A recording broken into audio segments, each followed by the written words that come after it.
आलेगाव अपघात प्रकरणी दोन्ही आरोपींना आज न्यायालयात हजर करण्यात आले। न्यायालयाने या दोन्ही आरोपींना 7 एप्रिल पर्यंत पोलीस कोठडीत ठेवण्याचे आदेश दिले आहेत। ट्रॅक्टर अपघात प्रकरणी चालक नागेश आवटे आणि जमिनीचे मालक दगडोजी शिंदे यांच्यावर गुन्हा दाखल झालाय। ट्रॅक्टर अपघातात 7 महिलांचा दुर्दैवी मृत्यू झाल्याची घटना काल घडली होती। रामनवमी निमित्ताने नांदेड शहरात रविवारी भव्य शोभायात्रा आणि मिरवणूक निघणार आहे, त्यामुळे शहरातील काही प्रमुख रस्ते वाहतुकीसाठी बंद ठेवण्यात येणार आहेत। शिवाजीनगर भागात पोलिसांनी 2 रस्त्यांच्या मध्यभागी सुरक्षा कवच उभारले आहे। त्याचबरोबर रामनवमी शांततेत साजरी व्हावी यासाठी शहरात पोलीस बंदोबस्त वाढवण्यात आला आहे।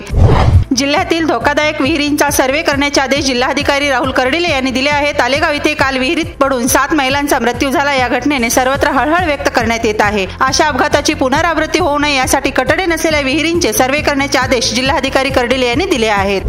नांदेडचे खासदार रवींद्र चव्हाण यांनी आज आलेगाव इथे गुंज गावात जाऊन भेट दिली आहे। खासदार चव्हाण यांनी मयताच्या नातेवाईकांना धीर देत शासनाकडून आवश्यक ती मदत मिळवून देण्यासाठी प्रयत्न करणार असल्याचे सांगितले। यावेळी खासदारांच्या समोर आपल्या व्यथा मांडताना स्थानिकांना अश्रू अनावर झाले होते। नांदेड शहरालगत असलेल्या वाडी पुयड गावात भव्य कुस्ती स्पर्धांचे आयोजन करण्यात आले। या कुस्ती स्पर्धेत 11,51,000 रुपयांची बक्षिसे ठेवण्यात आली होती, त्यामुळे नामवंत पैलवानांनी या कुस्ती स्पर्धेत भाग घेतला।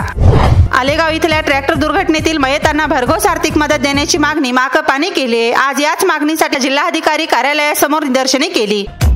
नमस्ते नांदेड, नमस्ते नांदेड, जीवा भावाचं नाव नमस्ते नांदेड, गरजे आपले नाव नमस्ते